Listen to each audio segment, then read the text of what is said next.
Hey, the dominant seventh chord, or the chord that has a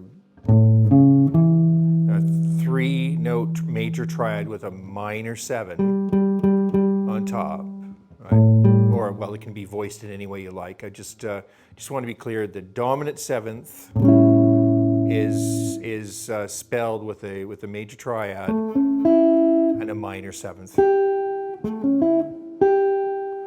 Different from the major seventh, so don't get the two mixed up. If you're looking at a real book, for instance, and it says just a seventh after, that's the dominant seventh. That's the chord that normally functions as a dominant, or the five chord in either a major key or a minor key. As far as the major seven is concerned, that's the chord that will have a symbol that says major in front of it. There's a couple of different ways to write that symbol. So C major 7 is different than a C7. All right, now let's take a look at a dominant seventh chord, and we're looking at an A7 chord today. And you probably know this chord form. Underneath this chord form, the chord scale that's related to this chord is the A mixolydian. There's your flat 7, right? You can hear that. All right, so mixolydian mode is like a major scale with a lowered 7, with a flat 7. Now, what I'd like to do today is take a look at that dominant seventh chord as a chordal platform, and see if we can add some new chord sounds to that dominant seventh chord form. That's where we're going to start. Is the basic form of the dominant seventh with the root underneath. Here's my fifth on top.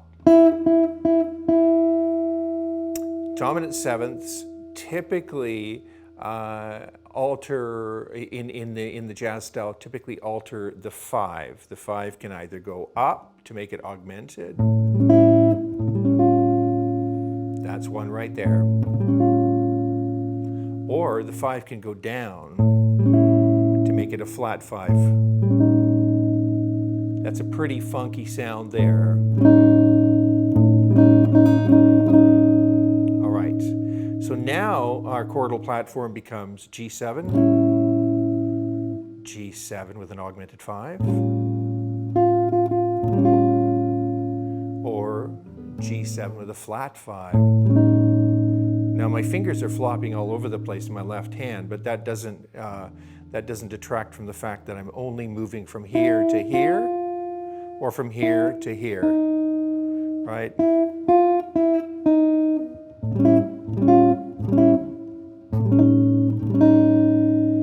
All right, so there are two chord forms. The augmented 5 and the flat 5. Now, this chord, I'm going to think of this chord as being in the 5 chord position.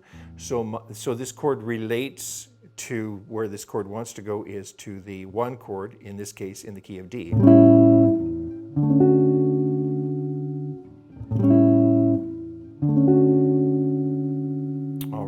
And now if I add the related 2 chord to this chord, and you should always think this way, is the E minor to the 5 to the 1. Again, 2, 5, and 1. Now what we want to do is increase that simple 7th chord sound and shape to include the augmented chord and the flat 5, 7 flat 5 chord, and resolve those to chords, to different 1 chords.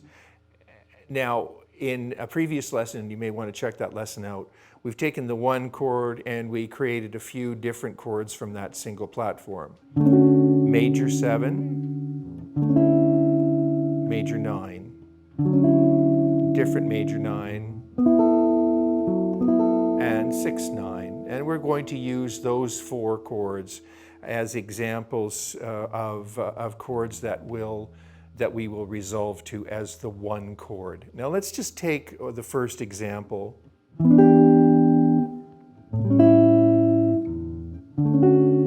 What you're hearing is as the strongest notes on top, right? Right. Now let's change that up a little bit with the 7 augmented.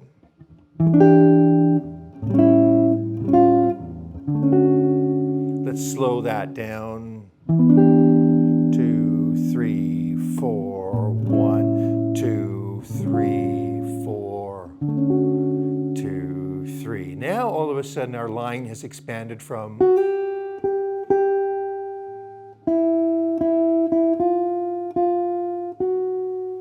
and this note here in the chord, this note that we have here, is the augmented 5th in this G7 chord. And you can hear where that note is moving. So it has a tendency, a melodic tendency, to want to resolve to the 3rd of that C major chord.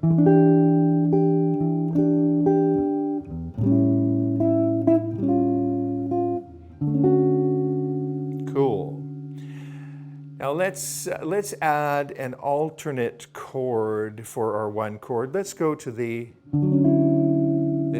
lovely voicing of the major 9. And in this case, this is a C major 9 functioning as a 1 chord, and I've got the 9 on top. Now, an augmented chord won't really resolve nicely to that 9 on top. To do this,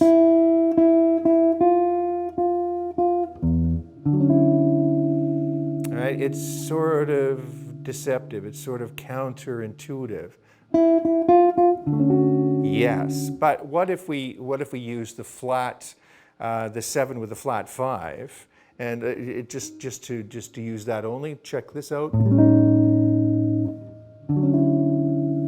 Now that semitone movement, it's a strong sort of leading tone movement, and in this case we're moving from an alteration of the chord to a color tone. So it's quite rich sounding, isn't it?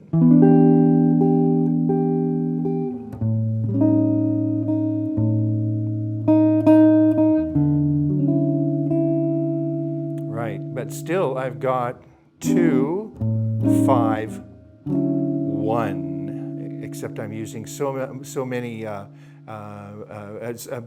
except with the use of alterations and extensions. I've got some very interesting resolutions happening there. So let's take a look at the first example.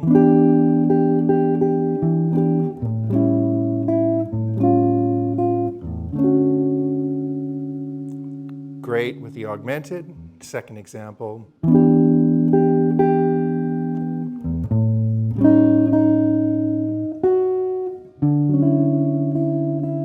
Right.